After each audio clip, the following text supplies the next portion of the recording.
আশুগঞ্জের মেঘনা নদীর পার। পাখির চোখে দেখলে মনে হবে নদীর ওপর এ যেন এক ভাসমান শহর। সারি সারি লাল নীল নৌকার মিলন মেলা, প্রতিটি নৌকা বোঝাই হাওরের ধান।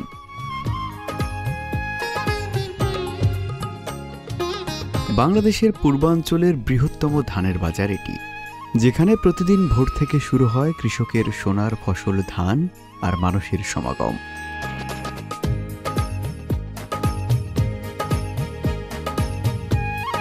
নদীপথে কিশোরগঞ্জ, সিলেট, হবিগঞ্জ, নেত্রকোনা, ময়মনসিংহ, শেরপুর, জামালপুর সহ হাওর অঞ্চলের সোনালী ফসল এখানে আসে বিক্রির উদ্দেশ্যে। এই বাজার বসে আশুগঞ্জ উপজেলা সদর থেকে ২.৫ কিলোমিটার উত্তরে মেঘনা নদীর কূল ঘেঁষে।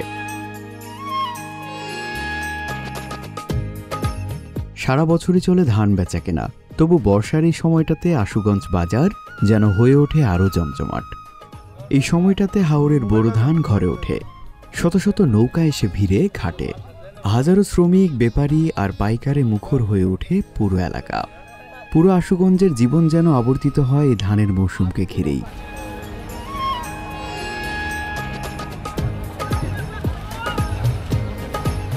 নৌকা ঘাটে ভিড়তেই শুরু হয় ব্যস্ততা।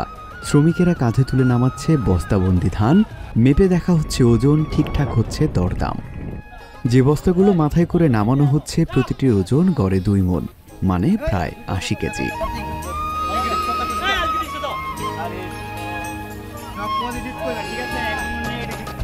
প্রতিদিন এখানে হাজার হাজার বস্তা ধান লেনদেন হয়, যার পেছনে ঘুরে কোটি টাকার অর্থনীতি।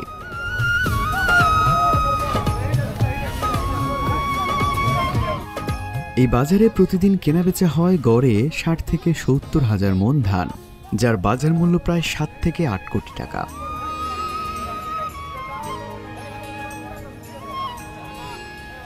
নৌকার ভেতরে ঢুকে মনে হচ্ছে এটা কোনো জলযান নয়, এ যেন চলমান এক ধানের গুদাম। পাটাতনবিহীন এই নৌকার তলা থেকে ছাদ পর্যন্ত শুধুই ধান আর ধান। লোকজন সেই ধান বস্তাবন্দি করে যাচ্ছেন অনবরত। ৮-১০ জন শ্রমিক একটানা কাজ করে যাচ্ছেন, তবুও ফুরায় না ধানের পাহাড়। মৌসুমের এই সময়টাতে ব্যস্ত সময় পার করেন ধান কেনাবেচার সাথে সংশ্লিষ্ট লোকজন।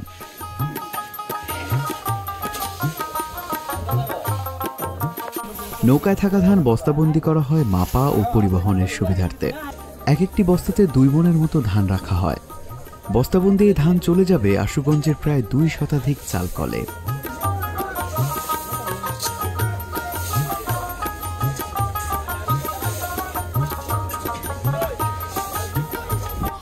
বস্তাবন্দি ধান এখন মাপা হচ্ছে দাঁড়িপাল্লায়। এক পাশে ধানের বস্তা, আরেক পাশে নির্দিষ্ট ওজনের বাটখারা। লোকজন মন দিয়ে খেয়াল করছে কত কেজি হলো, কম কিংবা বেশি হলো কিনা।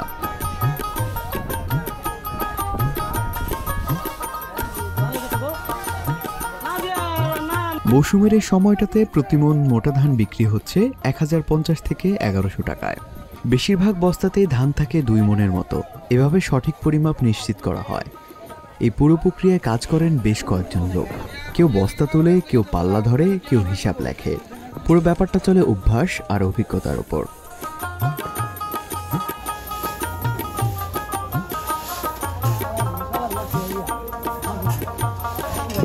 এখানে খাতা কলমে হিসাব রাখার ঝামেলা নেই। প্রতিটি বস্তা ওজন শেষে একটা করে গিট দিয়ে রাখা হয় রশিতে। যতগুলো গিট ততগুলো বস্তা। এভাবেই চলে বস্তার হিসাব। এভাবে দেখলে সহজ মনে হলেও একটু ভুল হলে গড়মিল হয়ে যেতে পারে কয়েক মণ ধান।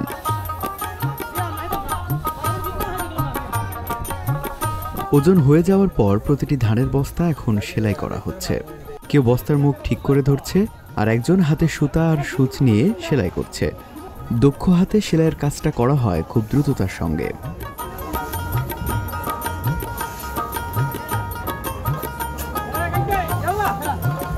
বস্তাবন্দি এসব ধান তোলা হচ্ছে ট্রাকে। এখান থেকে চলে যাবে জেলার বিভিন্ন চালকল ও খাদ্য গোদামে। মেঘনা পাড়ের এই ঘাট জেলার ২০০ অধিক চালকলে ধানের যোগান দেয়। তবে এই চাহিদা মেটাতে ধান আনতে হয় দেশের অন্যান্য মোকাম থেকেও। এই হাটের এক অংশ ধান সরাসরি চলে আসে সরকারি খাদ্য গোদামে। সরকারি খাদ্য গোদামে জমা হওয়া ধান দেশের খাদ্য নিরাপত্তায় গুরুত্বপূর্ণ ভূমিকা পালন করে। এখান থেকে ধান পরবর্তী সময়ে চাল হিসেবে জনগণের কাছে সরবরাহ করা হয়। সরকারি এই উদ্যোগ নিশ্চিত করে দেশের বিভিন্ন অঞ্চলে খাদ্যের সুষ্ঠু বণ্টন। 2025 সালে আশুগঞ্জ খাদ্য গোদামে প্রতি কেজি ধান 36 টাকা ও প্রতি কেজি সিদ্ধ চাল সংগ্রহ করা হচ্ছে 49 টাকা দরে। ধানের সহজলভ্যতা আর পরিবহনের সুবিধার্থে আশুগঞ্জ উপজেলায় গড়ে উঠেছে প্রায় 2 শতাধিক চালকল। চালকলগুলো থেকে প্রতিদিন অন্তত 10 কোটি টাকার চাল সরবরাহ হয় দেশের বিভিন্ন অঞ্চলে। ম্যানুয়াল বা হাতে চালানো পুরনো ধাঁচের চালকলের পাশাপাশি আশুগঞ্জে গড়ে উঠেছে আধুনিক অটো রাইস মিল। এই মিলগুলোতে মেশিনে স্বয়ংক্রিয়ভাবে ধান সিদ্ধ করা, শুকানো, ভাঙানো ও প্যাকেটজাত করার ব্যবস্থা আছে। ফলে সময় বাঁচে, উৎপাদন বাড়ে এবং চালের মানও হয় তুলনামূলক ভালো। চালকলের ভেতরে পুরুষদের পাশাপাশি নারীরাও কাজ করছেন সমান তালে। মেশিনে ধান কাটার কাজটিও এখন তাদের কাঁধে। বস্তা থেকে ধান নিয়ে তারা সঠিক পরিমাণে ঢালছেন মেশিনে।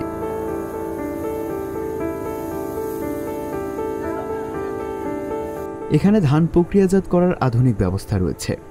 অটোমেটেড মেশিনে ধান প্রথমে সিদ্ধ করা হচ্ছে। এই প্রক্রিয়া ধানের পুষ্টিগুণ অনেকটা বজায় থাকে এবং চালের মান উন্নত হয়।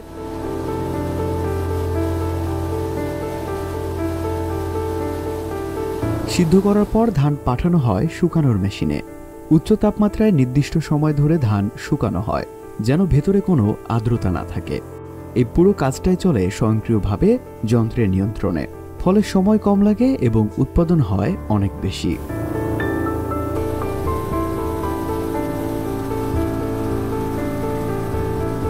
শুকনো ধান চালকলের মেশিনের ভেতর দিয়ে ঘর্ষণ ও চাপের মাধ্যমে ছাড়িয়ে যাচ্ছে খোসা। ধীরে ধীরে ধান রূপ নিচ্ছে চালে। এই প্রক্রিয়ায় ধানের উপরের খোলস আলাদা হয়ে নিচে পড়ে জড়ো হচ্ছে। এই অংশটাই চালকলের মূল কাজ, ধান থেকে চাল তৈরি।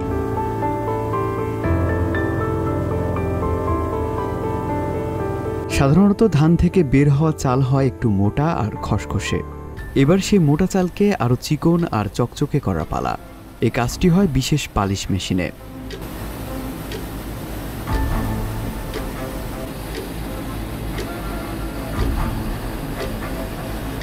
মেশিনের ঘর্ষণে চালের বাইরের স্তর আরও মসৃণ হয় আর রঙও হয়ে ওঠে সাদা ও উজ্জ্বল। অনেকে একে হোয়াইট পলিশ বা সিল্ক পলিশও বলেন। বাজারে যে ঝকঝকে চাল দেখি তা এমন পালিশ প্রক্রিয়া পেরিয়েই আসে। তবে অনেক সময় অতিরিক্ত পালিশে চালের কিছু পুষ্টিগুণ হারিয়ে যায়। তবুও ভোক্তার চাহিদা মেটাতে চালকলগুলোতে এই পালিশ ধাপ এখন অবিচ্ছেদ্য অংশ।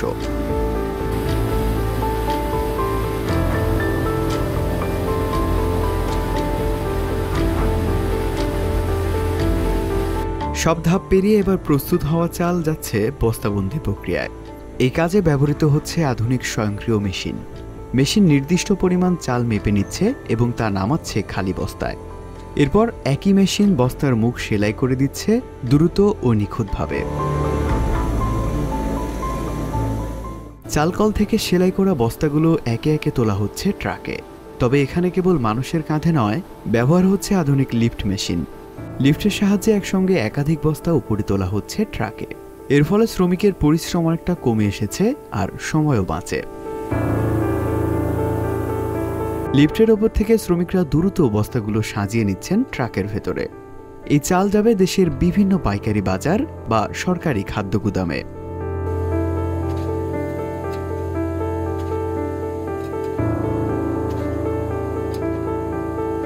প্রতিদিন এমন অসংখ্য ট্রাক এখান থেকে চাল নিয়ে ছড়িয়ে পড়ে সারা দেশে। এভাবে আশুগঞ্জের চালকলগুলো বছর জুড়ে চাল সরবরাহ করছে সারা দেশে।